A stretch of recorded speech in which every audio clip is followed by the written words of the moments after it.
membicarakan tentang PBD, panduan pelaksanaan PBD ini kita rujuk pada dua uh, dokumen. Pertama ialah buku panduan pelaksanaan bilik darjah edisi kedua pada tahun 2019 dan yang terkini adalah panduan pelaksanaan pentaksiran bilik darjah secara dalam talian lah. Jadi saya percaya guru-guru ada merujuk pada dokumen ini dalam melaksanakan PBD masing-masing. Ya. Okey, kita akan melaksanakan sesi libat urus pada petang ini dalam bentuk soal dan jawapan. Jadi kalau ada soal selidik ke, ada pemantau dari luar ke, atau pembimbing ke, atau ada satu pasukan penjaminan kualiti yang datang ke sekolah, kebiasaannya mereka akan datang dan bertanyakan berkenaan dengan perkara-perkara yang kita akan kongsikan pada petang inilah. Jadi ini untuk kita sama-sama menyemak kefahaman masing-masing berkenaan dengan pelaksanaan PBD. Okay, soalan pertama, adakah PBD menggantikan pentaksiran berasakan sekolah iaitu PBS? Jawapannya tidak. Dia bukan menggantikan, tapi PBD ialah salah satu komponen pentaksiran yang terdapat dalam PBS, dalam pentaksiran berasakan sekolah. Jadi PBD ini dikategorikan dalam aspek pentaksiran akademik di samping pentaksiran pusat, manakala pentaksiran berasaskan sekolah yang lain yang sedia ada ialah PAJSK dan pentaksiran psikometrik. Ya. Jadi dia bukan satu yang berasingan daripada PBS. PBS merupakan payung kepada pentaksiran bilik darjah ataupun kita panggil PBD. Soalan kedua, adakah pelaksanaan PBD ini itu merujuk kepada standard pembelajaran seperti yang terkandung dalam DSKP? Jadi jawapan kepada ini kita katakan tidak, sebab bila kita laksanakan PBD kita bukan hanya merujuk pada standard pembelajaran, tapi kita merujuk kepada dokumen kurikulum dan pentaksiran yang ada iaitu DSKP, dan bila PBD dilaksanakan, kita merujuk pada standard kandungan, kita rujuk pada standard pembelajaran dan rujuk pada standard prestasi. Standard kandungan kita merujuk untuk mengetahui perkara apa yang kita mahu murid tahu dan boleh lakukan, manakala standard pembelajaran untuk kita meletakkan kriteria atau indikator kualiti yang kita mahu supaya murid boleh tunjuk apa yang mereka boleh capai dalam kandungan yang mereka perlu pelajari. Maka standard prestasi adalah tahap-tahap penguasaan yang kita mahu taksir ataupun kita harap murid capai. Jadi bukan hanya kita rujuk standard pelajaran, kita perlu rujuk standard prestasi juga dalam DSKP dalam melaksanakan PBD. Soalan seterusnya, murid yang tidak menguasai 3M hanya layak diberi tahap penguasaan 1 dan 2 sahaja.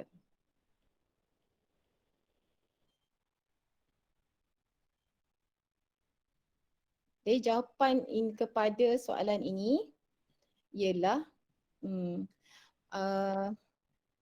bukan bermaksud, bila kita laksanakan PBD, kita perlu merujuk seperti yang kita katakan tadi, rujuk kepada DSKP kan.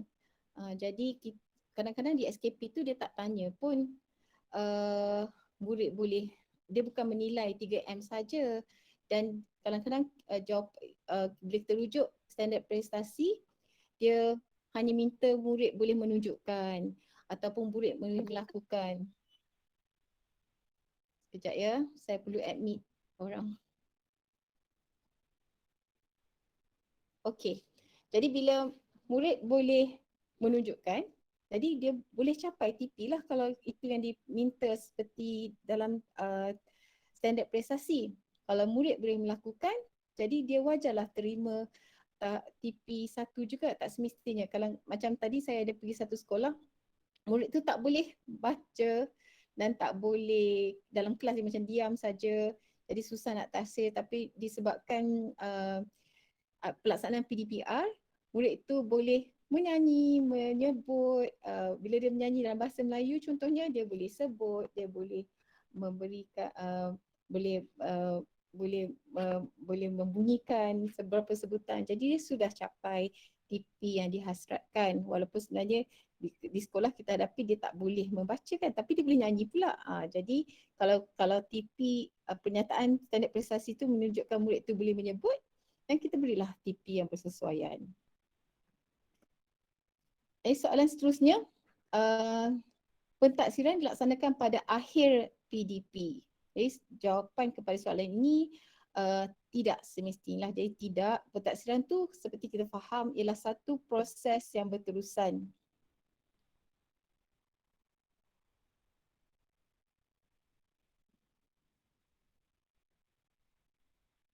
Dia satu proses yang berterusan. Sorry, ada yang baru masuk guna akaun bukan D5. Okey. Jadi PBD ini dilaksanakan berterus. PBD adalah satu proses yang berterusan. Sepanjang PDP kita boleh laksanakan pada peringkat set induksi, boleh peringkat pada aktiviti, boleh laksanakan dan ada peringkat penutup. Dan dia dilaksanakan dalam pelbagai kaedah secara pemerhatian, penulisan ataupun lisan.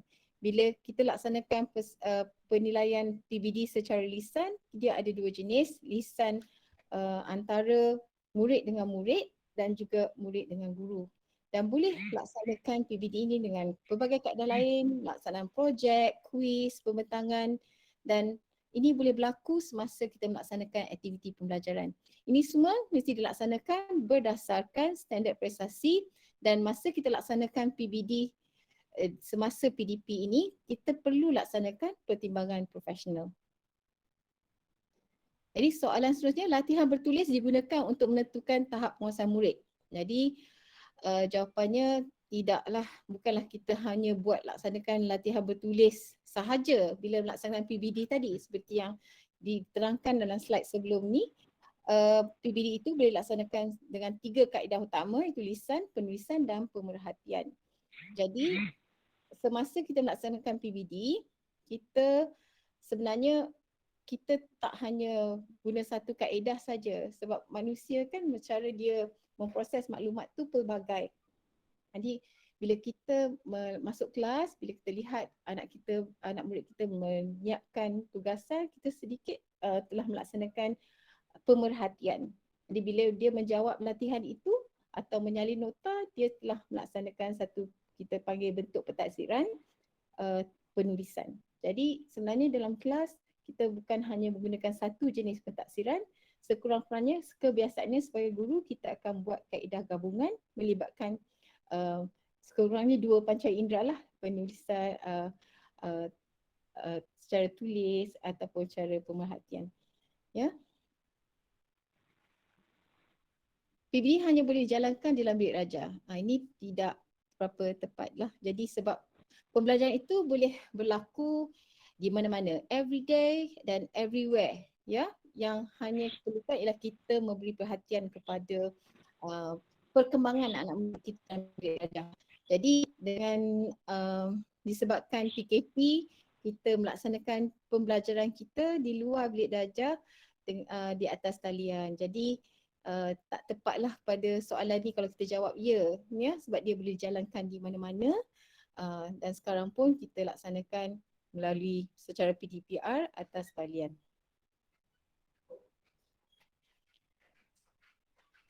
Soalan 7, PBD hanya dilaksanakan untuk murid-murid tingkatan 3 dan tahap 1 sekolah saja. Ni tidak benar kerana seperti yang dinyatakan dalam dokumen semakan KSR tahun 1 hingga tahun 6, semua mata pelajaran terlibat. Begitu juga dalam bagi mata pelajaran di sekolah menengah, semua tingkatan dan semua mata pelajaran seharusnya melaksanakan PBD. Ya.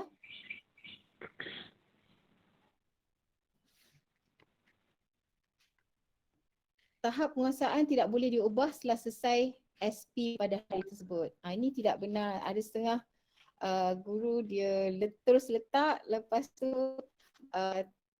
kadang-kadang ada sedikit maklumat baru yang kita terima berkenaan murid ini, tak ada kita sebenarnya boleh ubah kalau kita lihat ada perkembangan murid kita dan ia sesuai untuk kita tingkatkan TP dia, jadi kita boleh ubah juga. Sebab kita lihat PBD ni satu proses. Jadi proses perkembangan murid ni kita follow through, dan kalau ada keperluan untuk diselaraskan jadi untuk selaraskan berkenaan dengan skor atau pengupasan yang selepas kita laksanakan moderasi ataupun penjaminan kualiti berlaku, jadi kita semakan semula, bolehlah ubah skor ataupun P pelajar tersebut, ya. Sebab sebab kita lihat dalam DSKP, standard pembelajaran yang ada tu sebenarnya berulang untuk mengukuhkan ataupun mengayakan atau melaksanakan apa kita panggil penambahbaikan terhadap perkembangan dan kemajuan murid lah.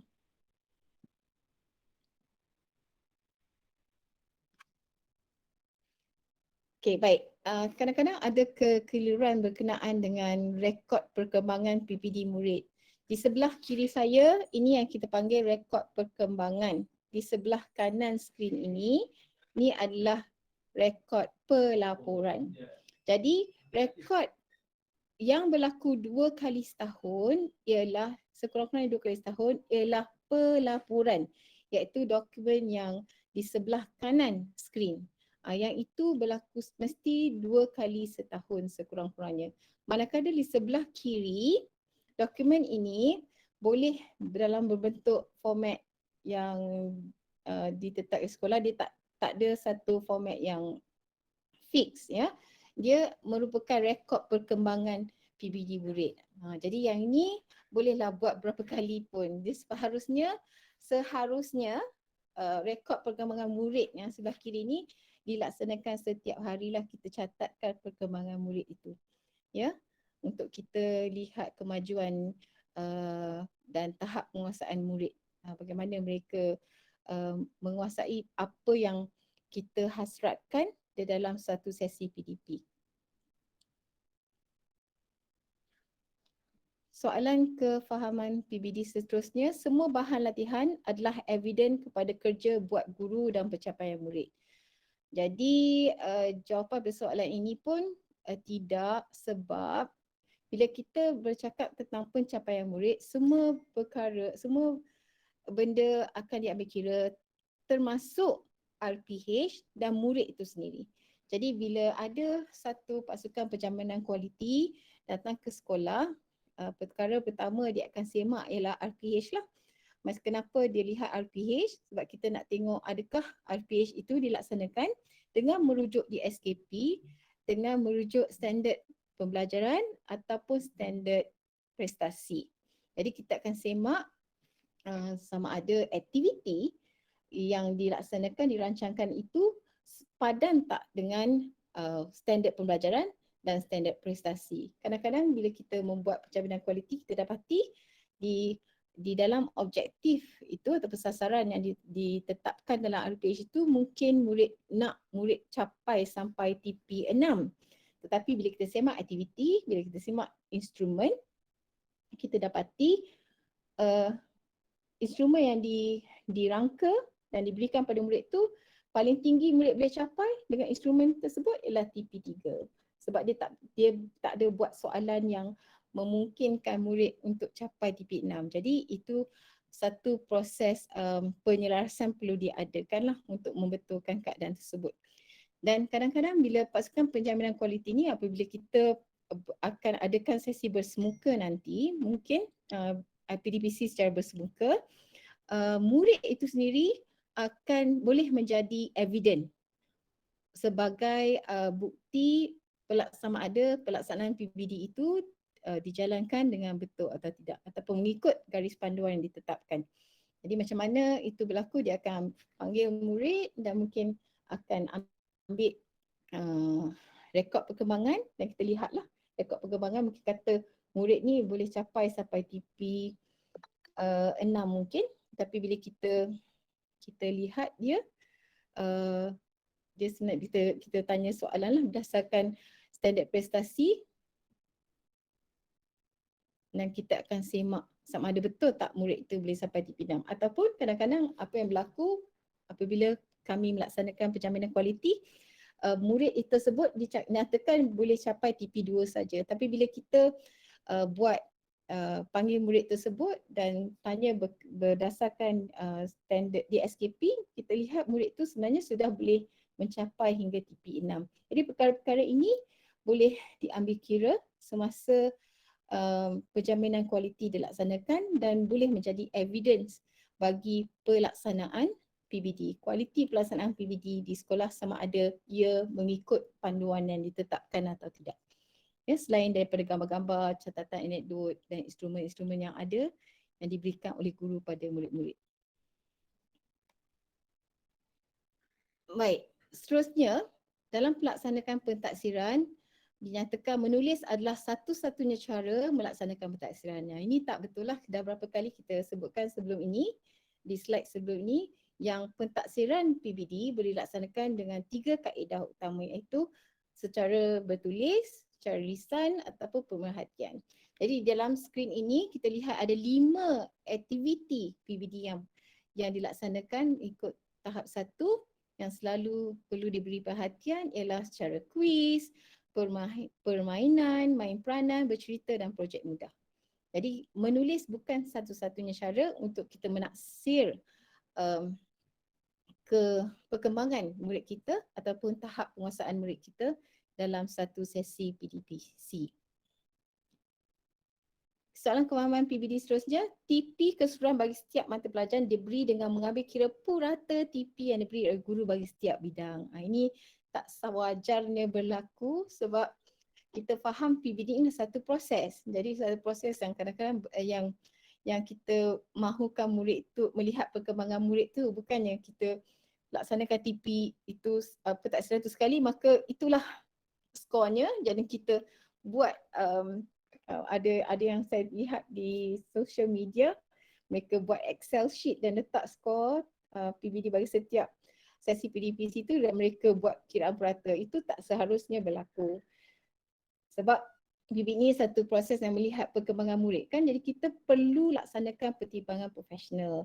Jadi pertimbangan profesional ni antara perkara kita ambil kira adalah pengalaman kita dengan murid tersebut, tahap kandungan, pengetahuan dan latar belakang murid lah. Jadi ada 4 perkara yang kita perlu ambil perhatian bila kita menetapkan TP bagi anak murid kita. Perlu ada proses moderasi untuk kita lihat perkembangan untuk tentukan tahap penguasaan murid ini.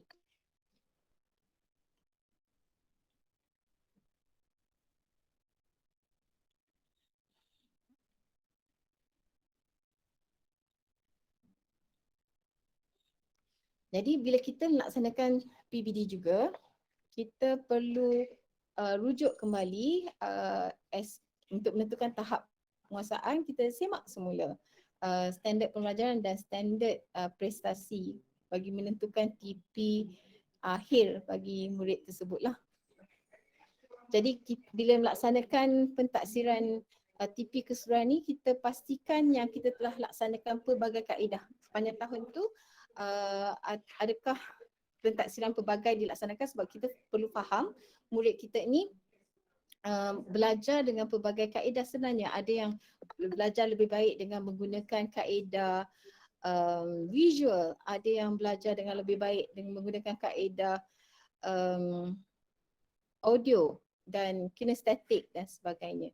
Jadi perlu kita ambil kira adakah pelajar ini telah kita laksanakan pelbagai kaedah pentaksiran supaya dia jadi lebih adil pada murid tersebut.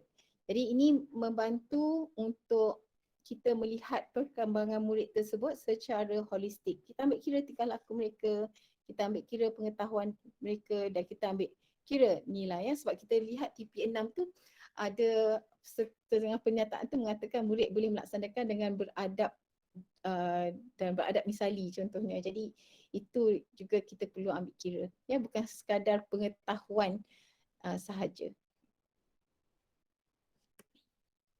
Baik, inilah perkara-perkara, 4 perkara yang perlu kita ambil kira semasa melaksanakan pertimbangan profesional, iaitu pengalaman kita sebagai guru, pengalaman kita berinteraksi dengan murid tersebut.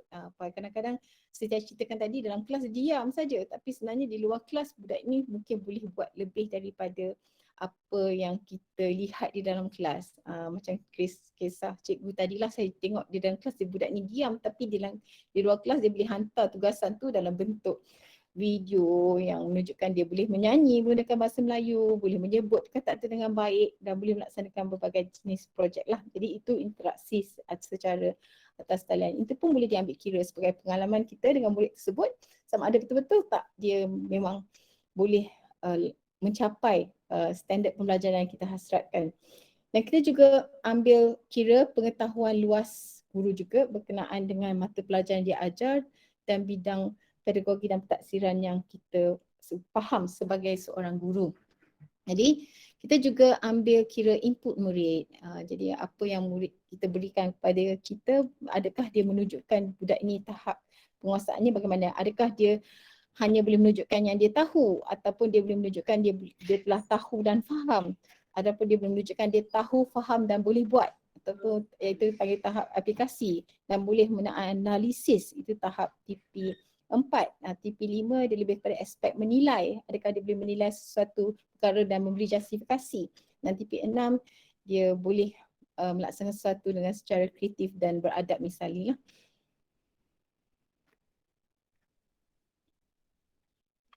Okey, baik. Soalan seterusnya, pentaksiran sumatif menjadi penentu TP murid di akhir setiap penggal persekolahan. Jadi yang ini tidak betul sebab sumatif ni boleh berlaku pada akhir setiap unit atau setiap sesuatu topik ataupun sesuatu kumpulan SP, standard pembelajaran ya. So kita boleh laksanakan pentaksiran sumatif. Bukan hanya di peringkat akhir setiap penggal persekolahan. Jadi pentaksiran bilik darjah boleh terdiri daripada formatif dan summatif. Kalau formatif dalam bilik darjah, dia boleh dalam bentuk mentaksir perkembangan murid dari yang kita panggil pentaksiran untuk pembelajaran. Dan untuk pelajaran selalu kita kita laksanakan sebagai guru dan kita lihat murid sama ada dia boleh buat atau tidak ataupun dapat mencapai standard pembelajaran yang kita hasratkan. Ada juga pentaksiran sebagai pembelajaran ataupun as learning. Yang sebagai pelajaran ni dia bersifat macam ni. Kita buat pentaksiran, murid membuat pentaksiran kendiri ataupun murid melaksanakan pentaksiran rakan dengan rakan sebaya. Jadi itu pentaksiran sebagai pembelajaran atau pentaksiran as learning. Assessment as learning yang pertama tu assessment for learning, yang tu lebih kepada guru yang memberi pentaksiran tersebut, yang membuat pentaksiran tersebut untuk dia lihat sendiri bagaimana apa yang dia hasratkan itu boleh tak pelajar capai atau tidak. Ya. Jadi soalan 14, perlu ada surat punca kuasa ke untuk melaksanakan PBD ini? Okey, jawapannya tidak. Kerana apa? Kerana PBD ini merupakan sebahagian daripada kurikulum. Jadi apabila kita bercakap mengenai kurikulum, dalam kurikulum ada terdiri daripada 3 perkara, iaitu kandungan, pedagogi dan pentaksiran. Dia sekali. Jadi bila kita mengajar, dia mesti ada pentaksiran. Jadi dia berlaku serentak. Jadi yang kita boleh rujuk berkenaan perkara ini, kita ada surat keliling bagi melaksanakan KSSR Semakan 2017 SPI bilangan 8/2016. Manakala untuk sekolah menengah kita ada KSSM, kita rujuk SPI bilangan 9/2016. Okay, ini yang saya ada sebut berkenaan dengan penjaminan kualiti. Jadi penjaminan kualiti ni dia dikatakan sini penjaminan kualiti dalaman PBD hanya boleh dilaksanakan oleh SLT saja. Tidak. Penjaminan kualiti kita lihat dalam bulatan merah itu tadi. Itu di skrin kita lihat ada beberapa personel yang boleh melaksanakan penjaminan kualiti dalaman di sekolah. Yang guru besar, PK, guru kanan, ketua panitia ataupun guru mata pelajaran yang sekolah fikirkan sesuai dari segi pengalamannya, pengetahuannya atau senioriti yang kita percaya dan yakin dia boleh melaksanakan penjaminan kualiti dengan baik. Jadi, tujuan penjaminan kualiti ini dilaksanakan supaya kita dapat memastikan pelaksanaan PBD ini mengikut mengikut piawaian yang ditetapkan dalam buku panduan pelaksanaan PBD lah. Ya. Jadi dia ada dua jenis penjaminan kualiti ni. Satu penjaminan kualiti dalaman dan kita ada penjaminan kualiti luaran. Jadi penjaminan kualiti luaran pula boleh datang daripada PPD, boleh datang daripada JPN, boleh datang daripada KPM, boleh datang daripada jemaah nazir. Dan ini akan berlakulah dari semasa ke semasa. Sebenarnya sekarang pun sedang berjalan. Ada beberapa sekolah telah pihak PBD telah pergi pasukan daripada pihak PBD untuk melaksanakan penjaminan kualiti di sekolah. Seterusnya penjaminan kualiti PBD hanya dilakukan untuk tahun 6 saja atau tingkatan saja? Tidak. Penjaminan kualiti PBD dilaksanakan di semua tahap daripada darjah 1 hingga tingkatan 5. Ya. Perlu dilaksanakan penjaminan kualiti sebab dia penting untuk kita lihat sama ada PBD yang dilaksanakan itu betul-betul berkualiti tak. Boleh-boleh PBD yang dilaksanakan tu boleh kita yakin adalah pentaksiran yang adil dan sesuai ataupun boleh ditadbir dengan baik di peringkat sekolah lah. Jadi perlu adakan penjaminan kualiti lebih kurang macam siap makan lah untuk memastikan semua berjalan dengan baik dan mengikut panduan. Penyelesaian skor merujuk pada bahan bertulis murid saja. Ini tidak semestinya. Bila kita rujuk pada bercakap tentang penyelesaian skor, kita lihat instrumen, kita lihat murid, bukan hanya bahan bertulis sebab kita buat pentaksiran tu ada pelbagai jenis. Ada pentaksiran lisan dan ada juga pentaksiran pemerhatian. Jadi kita akan semak instrumen, kita akan semak RPH, kita akan semak murid tu sendiri. Ya. Dan kita akan semak item, instrumen item soalan yang digubal oleh guru. Ya. Okey, soalan seterusnya. Pelaporan PBD kepada ibu bapa hanya melibatkan murid sekolah rendah, murid tahun 6, sekolah menengah tingkatan 3. Ini juga tidak betul sebab pelaporan PBD seperti yang kita maklumkan tadi perlu dilaksanakan sekurang-kurangnya 2 kali setahun dan perlu diberikan pada ibu bapa. Ada setengah sekolah ada menyatakan banyaklah kertas nak print kepada pihak ibu bapa, tapi sekarang beberapa sekolah telah melaksanakan inovasi, ada dia buat bina portal untuk ibu bapa muat turun sendiri slip PBD murid, ataupun ada sekolah yang buat aplikasi yang ibu bapa boleh klik untuk ataupun dapatkan ataupun download pelaporan PBD anak-anak mereka. Ya.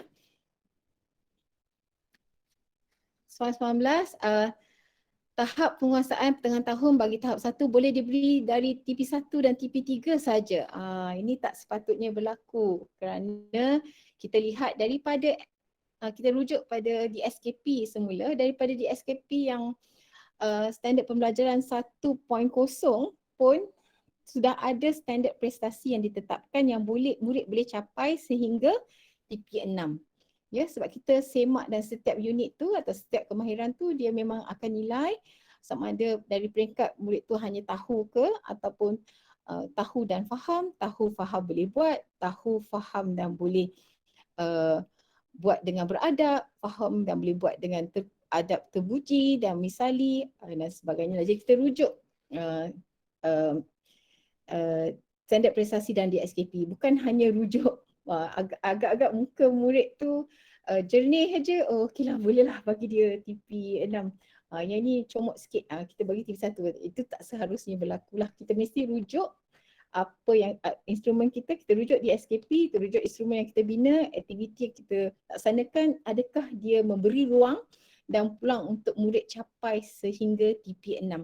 barulah dia berlaku adil. Jadi kalau kita nak murid dapat TP6 tapi instrumen atau soalan kita bina tu hanya menguji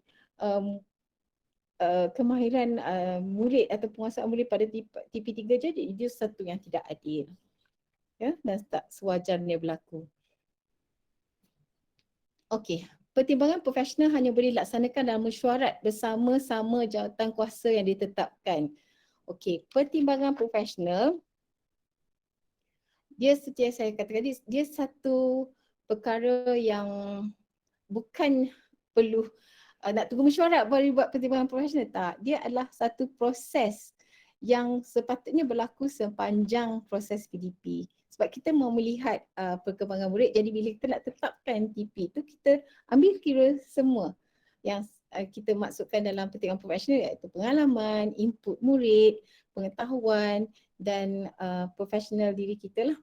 Jadi kita gunakan kekerapan pemerhatian kita dan interaksi dengan murid tersebut untuk kita lihat sama ada kita sebagai guru adakah kita beri peluang yang mencukupi untuk murid itu pamerkan ataupun murid itu capai tahap penguasaan yang kita hasratkan. Ya, jadi tak adil kalau kita nak murid capai sampai TP6 tapi kita tak beri peluang yang cukup peluang dan ruang yang cukup untuk murid itu capai sehingga TP6. Sebab kita tak bagi ruang, kita belum tahu sama ada dia boleh capai atau tidak. Jadi kita perlu cari jalan untuk merancang aktiviti pembelajaran dan instrumen pentaksiran sesuai supaya murid boleh menunjukkan kepada kita kemampuan mereka atau perkembangan mereka sehingga mereka boleh mencapai TP6. Dan kita boleh buatkan justifikasi tentang pertimbangan yang kita laksanakan berdasarkan perkara-perkara, elemen-elemen pertimbangan profesional. Okey, ini satu lagi perkara yang penting dalam pentaksiran bilik darjah iaitu moderasi. Jadi moderasi ialah proses penetapan aspek pembelajaran dalam pentaksiran.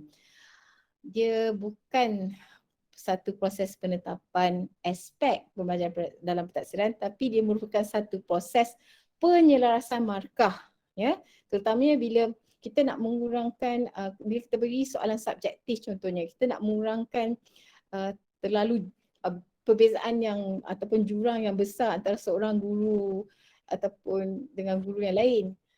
Jadi kita tak nak kalau kita kata guru ni membuat instrumen dan menetapkan itulah kriteria TP6 tapi guru lain TP6 dia mungkin kriteria dia lain, jadi mungkin kualiti dia sebenarnya tak sama, jadi kita perlukan moderasi. Jadi dari peringkat panitia mungkin kita boleh bincangkan dan tetapkan apakah yang dikehendaki supaya murid ataupun kriteria kita boleh anggap itulah TP6. Jadi proses moderasi ni perlu berlaku di peringkat panitia dan peringkat cikgu itu sendiri, ya, dan perlu dibincangkan supaya kita dapat memberi satu pentaksiran yang adil pada anak murid kita. Ya, jadi dia kena perlu ada satu timbal balik lah untuk kita semak antara kita masing-masing supaya kita tidak berlaku perbezaan yang terlalu ketara daripada seorang guru kepada guru yang lain.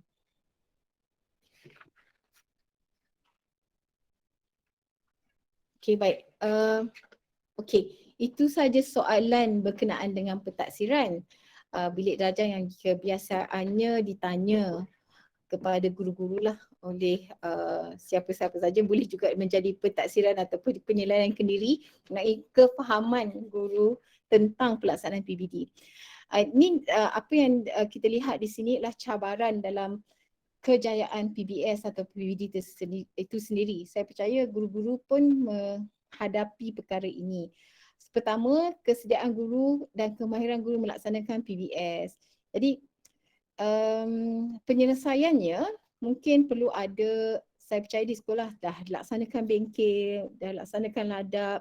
Mungkin kita perlu ambil ruang dan peluang dalam bentuk PLC mungkin. Ada dari aspek pementoran ataupun kita laksanakan apa yang kita sebut beberapa kali tadi iaitu penjaminan kualiti. Sebab dalam penjaminan kualiti ni ada empat proses yang boleh berlaku, yang mana satu dia bukan ikut turutan, iaitu proses pemantauan, proses pementoran, proses pengesanan dan penyelarasan. Jadi ada juga antara isu yang timbul tentang pelaksanaan PBD, ada guru yang terasa terbeban dengan tugas tambahan.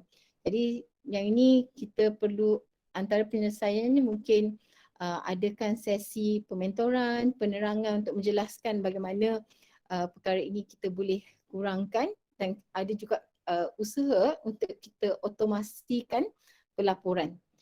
Isu ketiga ialah tentang integriti guru diragui. Jadi maksudnya perlu ada penjaminan kualiti untuk kita saling semak, saling kita selaraskan supaya tak ada perbezaan yang ketara macam setengah, macam biasa kadang-kadang kat sekolah kita tengok ada cikgu-cikgu tu, oh bukan di sekolah lah, maksudnya di universiti contohnya. So kata, oh seronoklah dapat lecturer tu sebab lecturer tu dia relax je, dia tak strict sangat. Kita tak mau kes macam tu lah sebab di sekolah dia bukan macam universiti kan. Jadi kita perlu mengurangkan subjektiviti dalam penilaian murid bagi sesuatu tipi tahap penguasaan tersebutlah. Jadi penyelesaiannya kita laksanakan penjaminan kualiti. Ada pemantauan oleh SLT, ada pemantauan oleh MLT, ada pemantauan oleh ketua panitia dan guru-guru yang dilantik sebagai jawatankuasa penjaminan kualiti di sekolah. Untuk kita buat pengesanan tu kita lihat adakah pelaksanaan PB itu mengikut panduan ataupun tidak, dan kita buat penyelarasan skor dari segi sama ada skor itu adil, sesuai dan tepat bagi TP yang telah ditetapkan dalam DSKP.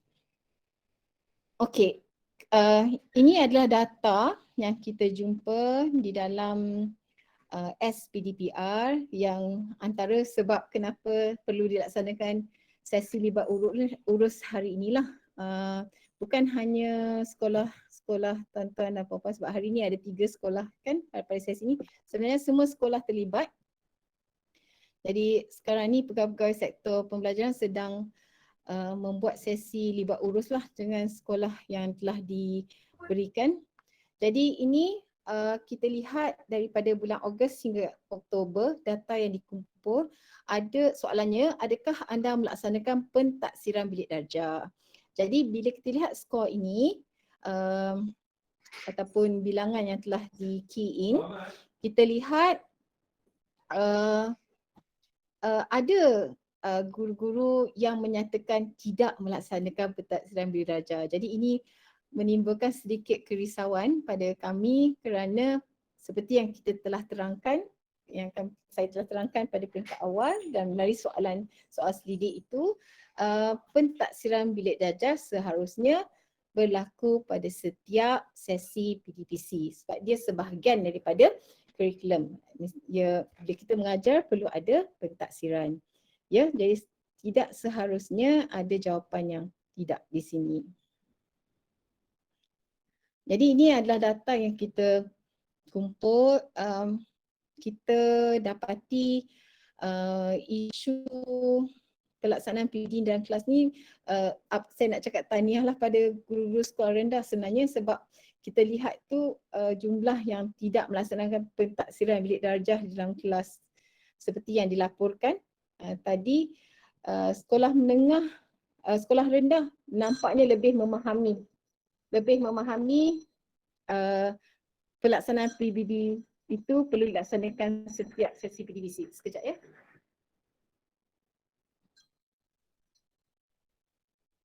I'm giving a session now. Baik, badai.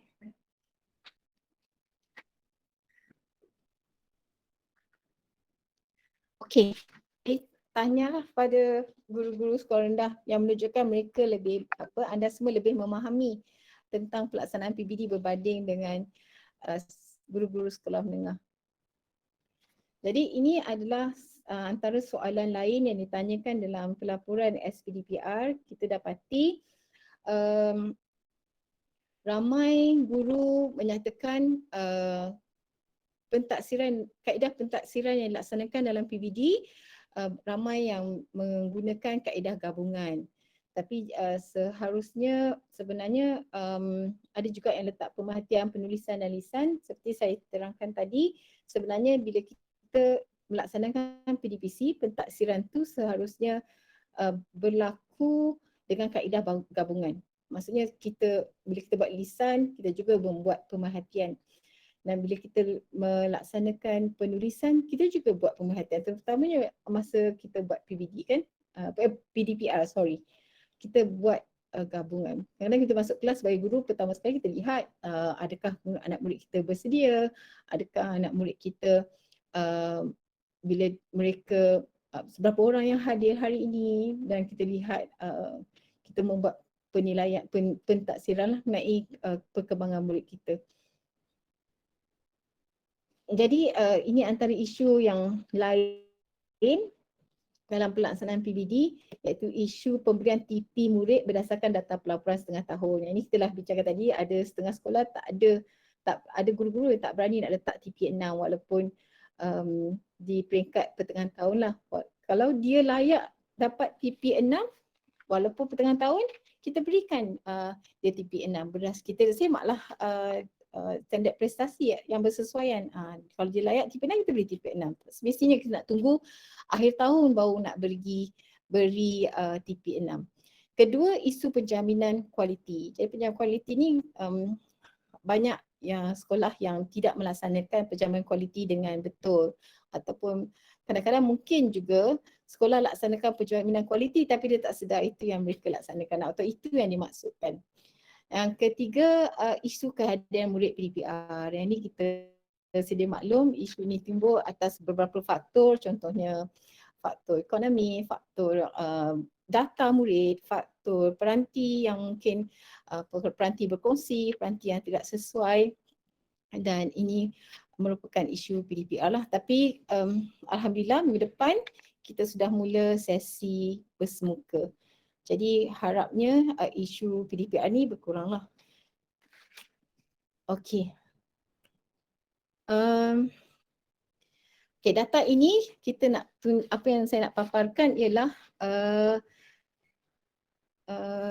berkenaan dengan apa yang dalam warna kuning tu. Mata pelajaran contoh isu yang kita jumpa, mata pelajaran bahasa merupakan mata pelajaran berteraskan kemahiran. PDP yang dirancang seharusnya dirangka mengikut TP 6 lah. Jadi bila kita laksanakan pentaksiran bagi mata pelajaran bahasa contohnya, kita sediakanlah aktiviti ataupun instrumen yang beri ruang murid capai sehingga TP 6 sebab dia kemahiran. Jadi kita mahu nilai kemahiran itu sampai tak dia boleh buat TP 6. Jadi jangan kita buat sampai peringkat TP 3 saja. Aktiviti itu kita rancang sampai murid boleh capai TP 6. Ya, jangan biar sampai kita buat yang TP 1 atau 2 saja. Jadi itu tidak memberi ruang murid untuk menunjukkan penguasaannya pada tahap TP yang lebih tinggi. Jadi isu di sini ialah mata pelajaran bahasa merupakan mata pelajaran berdasarkan kemahiran. Jadi rujuk rubrik yang ada dalam SPI lah, kita rujuk apa yang pernyataan yang dinyatakan dalam standard prestasi di SKP itu sendiri. Apabila kita melaksanakan pentaksiran bagi mata pelajaran bahasa contohnya ataupun mata pelajaran lain, sentiasa rujuk pada standard prestasi. Apakah kata kerja yang dinyatakan di standard prestasi supaya ia membantu kita untuk melihat itulah kemahiran-kemahiran yang murid perlu paparkan atau tunjukkan kepada guru bagi kita menilai tahap penguasaan mereka bagi satu-satu standard pembelajaran. Ini juga bagi pelaksanaan PBL. Kalau kita laksanakan PBL, kita susunlah standard pembelajaran yang kita mahu dan jangan lupa susun juga standard prestasi yang sesuai atau berkenaan dengan standard pembelajaran yang telah kita pilih bagi sesuatu project based learning yang kita telah rancang dan laksanakan. Isu-isu lain yang ada dalam pelaksanaan PBD, guru tidak merujuk standard prestasi. Ini sangat pentinglah kalau kita nak melaksanakan pembelajaran. Kita rancang, bukan hanya rancang aktiviti, kita juga perlu rancang pentaksiran yang kita ingin laksanakan itu berdasarkan standard prestasi yang ditetapkan bagi sesuatu standard pembelajaran. Jadi isu kedua, sikap murid yang kerap tidak hadir menyebabkan murid ketinggalan untuk menguasai kemahiran diajarkan. Jadi ini kita sebagai guru perlu usahakanlah bagaimana cara untuk kita pastikan mereka hadir ataupun bagaimana kita nak mentaksir pelajar ini. Kalaulah macam dalam satu sesi itu, contohnya dalam sesi PDPR kan, ramai murid yang tak hadir, tapi katakanlah dia hadir sekali dalam sepanjang tempoh MCO ini, kita masih boleh beri TP pada murid ini, ya, berdasarkan hari yang dia hadir itu. Okey. Ini isu lain yang kita jumpa, PBD tidak dilaksanakan tapi direkodkan sebagai telah selesai PDPR. Jadi ini tak wajar berlakulah, integriti guru bagaimana. Jadi kalau kita tak laksanakan, tapi janganlah rekod kita tak laksanakan, contohnya. Jadi isu seterusnya, murid di TP6 tapi bila kita rujuk RPH, aktiviti ataupun objektif yang cikgu laksanakan tu tak dirancang untuk capai hingga TP6. Jadi ini pun tidak sepatutnya berlaku. Jadi kalau ada penjaminan kualiti dalam aspek penyelesaian skor, perkara-perkara ini boleh disemak oleh personel-personel yang telah dipertanggungjawabkan sebagai AJK penjaminan kualiti di sekolah. Okey, ini semak semula mengenai tujuan pelaksanaan PBB. Guru dapat mengenal pasti kekuatan kelemahan murid, dapat mengesan perkembangan murid, dan guru juga dapat melaksanakan pengubahsuaian kaedah pengajaran apabila kita melaksanakan pentaksiran bilik darjah dengan kaedah pentaksiran for learning atau untuk pembelajaran. Jadi guru dapat menyemak juga keberkesanan pengajaran masing-masing, dan apabila kita dapatkan melaksanakan pentaksiran bilik darjah, kita perlu rekodkan perkembangan mereka kan. Jadi adakah data-data rekod perkembangan ini dianalisis dan diambil tindakan susulan? Itu juga penting. Kadang-kadang rekod ada tapi tiada analisis dilaksanakan bagi data-data yang kita terima dalam pelaksanaan dalam pentaksiran bilik darjah. Jadi data itu perlu diproses untuk lihat berapa banyak murid yang tak capai tahap minimum TP3, berapa ramai murid tidak mencapai TP6, berapa ramai murid yang boleh ditingkatkan lagi untuk capai hingga TP6. Jadi perlu ada tindakan susulan dan intervensi bersesuaian perlu dilaksanakan.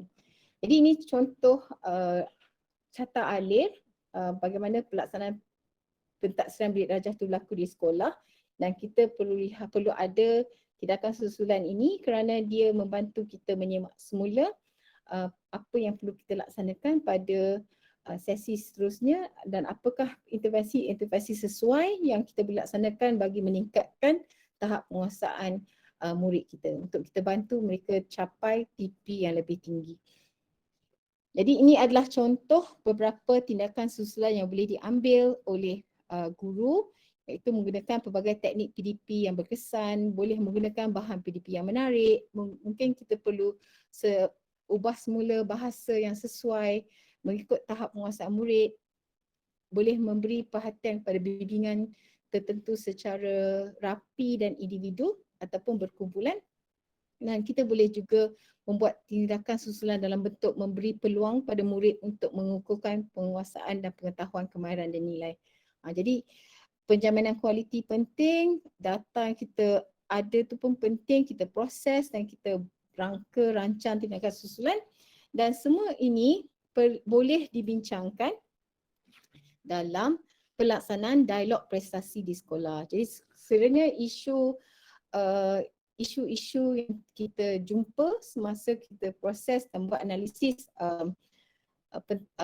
markah atau skor tahap penguasaan murid dari PBD, bilik darjah, kita boleh bincangkan di peringkat panitia, boleh juga dibawa daripada panitia, boleh didialogkan di dalam sesi dialog prestasi sekolah. Jadi daripada dialog prestasi sekolah, perkara ini sekiranya ada isu yang perlu diselesaikan atau perlu diberi perhatian kepada pihak yang lebih atas, akan didialogkan pula di dalam sesi dialog prestasi PBD. Dan dari dialog prestasi PBD, sekiranya ada isu atau intervensi yang perlu dibincangkan, boleh dibawa kepada dialog prestasi di peringkat Jabatan Pendidikan Negeri dan seterusnya ke KPM lah. Jadi pelaksanaan dialog prestasi di sekolah penting untuk kita di samping penjaminan kualiti, untuk kita lihat keberkesanan atau ketepatan pelaksanaan PBD kita di peringkat sekolah. Okey, itu saja berkenaan dengan sesi pada petang ini. Ya, ini ada sedikit soal selidik yang perlu tuan-tuan bantu kami untuk kami memahami tahap kefahaman guru-guru tentang PBD supaya kita pula perlu laksanakan intervensi yang sesuai untuk membantu guru-guru di sekolah. Ya, ada apa soalan? Okey, Encik Badrul. Okey. Nak share bahan PowerPoint tak jadi masalah. Okey, saya boleh share dengan Encik Badrul ataupun dengan guru besar masing-masing lah. Nanti saya boleh kongsikan melalui WhatsApp, boleh? Boleh tuan? Boleh Pak Jana, boleh insyaAllah. Okey, sama. Okey. Ada apa-apa soalan lain?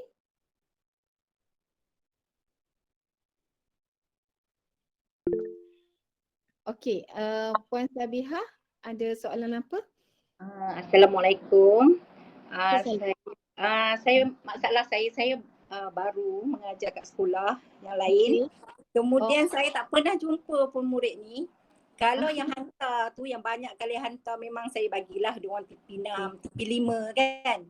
Tapi yang langsung, kalau kata Pak Juliana tadi, sekali bolehlah kita bagi TP. Kalau gratis sikit kan. Tapi saya dah tak pernah jumpa. Kemudian kita bagi, kadang-kadang kita bagi mesej memang tak jawab. Jadi kita nak naik tu dari cikgu, sebab kita ambil tengah tahun cikgu lain. Kemudian saya sambung. Jadi nak naik tu saya macam tak fair lah untuk budak-budak yang kan, budak-budak yang kita dapat TP4, TP5, TP6 tu. Jadi kalau tak pernah hantar macam mana? Ataupun nak tunggu buka sekolah kita boleh edit balik? Boleh. Kalau nak tunggu sekolah edit balik semua boleh kan. Tadi ada slide yang katakan kalau boleh tak kita ubah semula TP tu kan, boleh. Bila buka sekolah kita berilah TP dia. Sebenarnya sebab kita pun sebenarnya sekarang ni ramai yang katakan SPDPR relevan lagi ke sebab nak buka sekolah kan. Okey. Sebenarnya bila kita buka sekolah kita laksanakan PBD secara bersemuka lah, ya. Tetapi mengikut saya rasa dalam paper hari ni yang ada kata varian baru akan keluar dan ada juga yang datang menunjukkan kes COVID meningkat di kalangan warga akademik kan, guru kan. Jadi kita pun tak berani nak kata boleh ke kita lupakan SPDPR ni kan, tak boleh. Jadi kita sentiasa dalam peringkat berjaga-jaga dan bersedia. Jadi jika ada ruang, perkara-perkara macam ni mungkin boleh dibincangkan dengan pentadbir sekolah atau pejabat panitia apa kita nak buat. Jadi macam ada setengah tu ada usaha sampai pergi ke sekolah, pergi ke rumah anak murid ni lah. Sebabnya salah satu perkara yang kita jumpalah dalam pelaksanaan PDPR ni, kadang-kadang kita tak tahu apa berlaku di sekolah, di rumah ataupun latar belakang murid kita. Tak adalah saya pergi rumah diorang. Tak adalah. Sebabnya saya kadang-kadang saya terjumpalah dengan ada satu guru tu saya bukan di Perak lah, di negeri lain contohnya di Selangor kan. Saya terdiam ke apa. Bila saya tanya macam mana murid ni macam mana pergi jumpa. Nak buat macam mana mak ayah mereka ramai yang dah meninggal. Kan. Kita faham di Selangor dan Wilayah Persekutuan kan ada kes macam tu. Macam mana kita nak yalah kita dari segi kemanusiaan kita, macam mana kita nak bantu mereka ni supaya mereka dapat TP. Jadi kita tak boleh nak biarkanlah, kita fikirkan cara nak, kan saya pun nak bagi cadangan pun kita harapkan semasa sesi bersemuka ni semuanya dapat hadir ke sekolah dan kita boleh laksanakan PP. Okey, soalan daripada cikgu Cikgu Sabiha faham ya? Cuma kalau sebab guru mungkin guru guru kelas kan dia orang dah buat kan. Tak ada ke macam menyusahkan guru kelas nanti bila saya edit ke. Tak ada. Dia dah model Sebab kita faham yang PBD ni satu proses yang kita boleh buat moderasi. Jadi kita boleh. Itu sebabnya KPM pun beri ruang sehingga kita punya tahun pembelajaran tu dah sampai bulan Mac sampai bulan Mac kan. Jadi perkara ni boleh diselesaikan. Okey, terima kasih Puan. Sama. Okay, Encik Muhammad Amir bin Azri tanya SPDPR masih berjalan atau perlu diisi setelah sekolah dibuka? Okey. SPDPR bila sekolah dibuka dia tak berjalan lah. Cuma hari ni kita buat penerangan tu sebab kita buka SPDPR tu jumpa berapa pengisian saya paparkan tadi yang menunjukkan mungkin ada keperluan bagi pihak BPD untuk menerangkan pelaksanaan PBD tu bagaimana seharusnya berlaku lah. Jadi tak perlu isilah bila dah buka sekolah nanti. Cumanya kita bersedia sekiranya kita nak bersedia untuk sebarang kemungkinan lah. Kita tak tahu selama mana sekolah ni dibuka kan. Kita pun berjaga-jaga dan kita perlu beri penerangan berkenaan dengan SPDPR juga. Tapi yang penting lah pentaksiran bilik darjah tu dapat dilaksanakan dengan baik dan betul dan berkualiti dan supaya adil kepada anak-anak murid kita. Ya? Okey. Okey, sama-sama pada Cikgu Muhammad Amir. Ada soalan lain?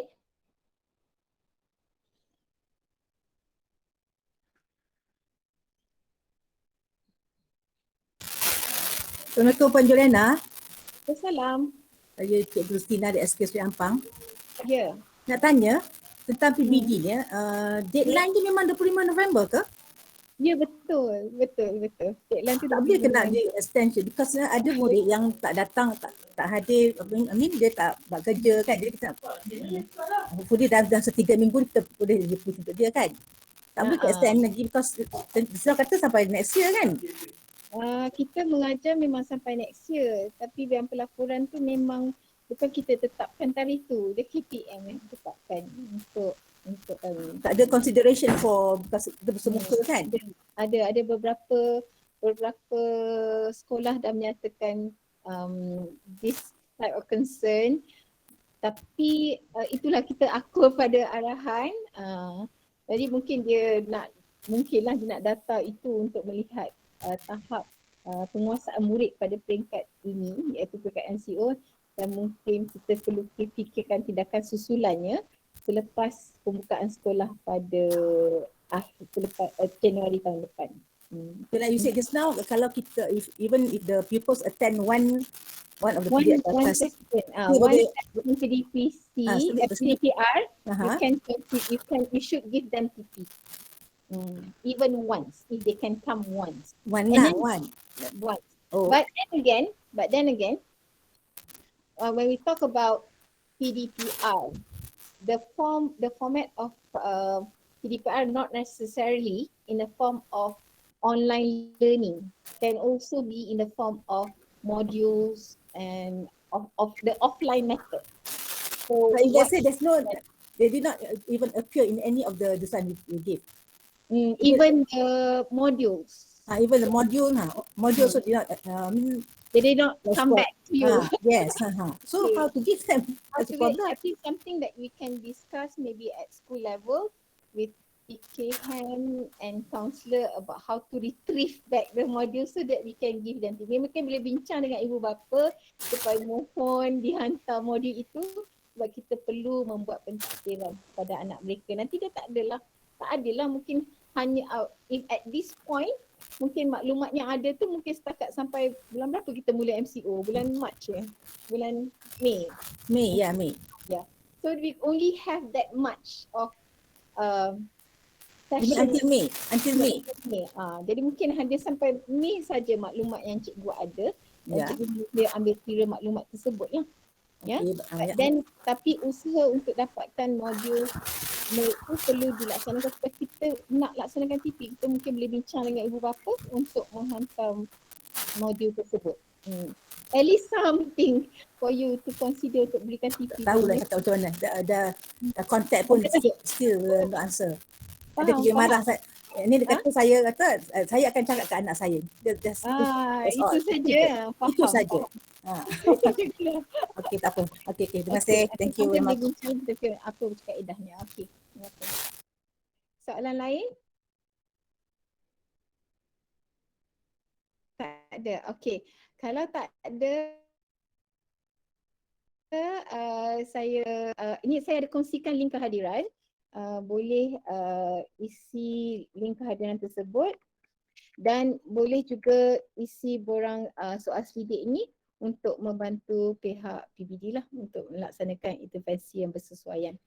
Okey, kalau ada apa-apa soalan lagi selepas ini boleh hubungi saya di talian ataupun tak semestinya saya, mana-mana pegawai sektor pembelajaran boleh dihubungi.